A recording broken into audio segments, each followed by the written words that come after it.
अस्सलाम वालेकुम my YouTube family, कैसे हैं हम सब। उम्मीद करती हूँ सब ठीक ठाक होंगे, खैरियत से होंगे। तो आज मैं आपके साथ बहुत ही ज़बरदस्त सी रेसिपी शेयर करने जा रही हूँ जो बच्चों के लिए ख़ास तौर पर बहुत ही फ़ायदेमंद है। तो आइए इस रेसिपी को स्टार्ट करते हैं। तो सबसे पहले मैंने जो चीज़ें ली हैं, शहद, बादाम, खजूर और दूध।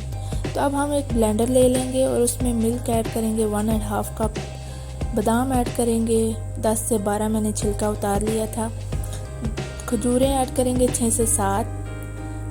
शहद ऐड करेंगे 1 टेबलस्पून, ये ऑप्शनल है, अगर आप डालना चाहते हैं तो डाल लें, नहीं डालना चाहते तो ना डालें। तो अब हम इसको अच्छे से ब्लेंड कर लेंगे। तो अगर आप मेरे चैनल पर नए हैं तो सबसे पहले मेरे चैनल को सब्सक्राइब कर लें और साथ ही बेल आइकन के बटन को प्रेस कर लें ताकि मज़ीद इस तरह की नई वीडियो आप तक पहुंच सके। तो ये रेसिपी जो है वो बच्चों के लिए ख़ास तौर पर बहुत ही फ़ायदेमंद है और हेल्दी ड्रिंक है। तो आप अपने बच्चों को लाजमी बना के दें और उनको बहुत ही पसंद आएगा। तो यहाँ पे मैंने इसको बादाम से गार्निश कर लिया है। आई होप कि आपको आज की मेरी रेसिपी अच्छी लगी है। अगर अच्छी लगी है तो अपने फैमिली फ्रेंड्स के साथ लाजमी शेयर कीजिएगा। दुआओं में याद रखिएगा। इंशाल्लाह नेक्स्ट वीडियो में मिलेंगे एक नई रेसिपी के साथ। तब तक के लिए अल्लाह हाफिज़।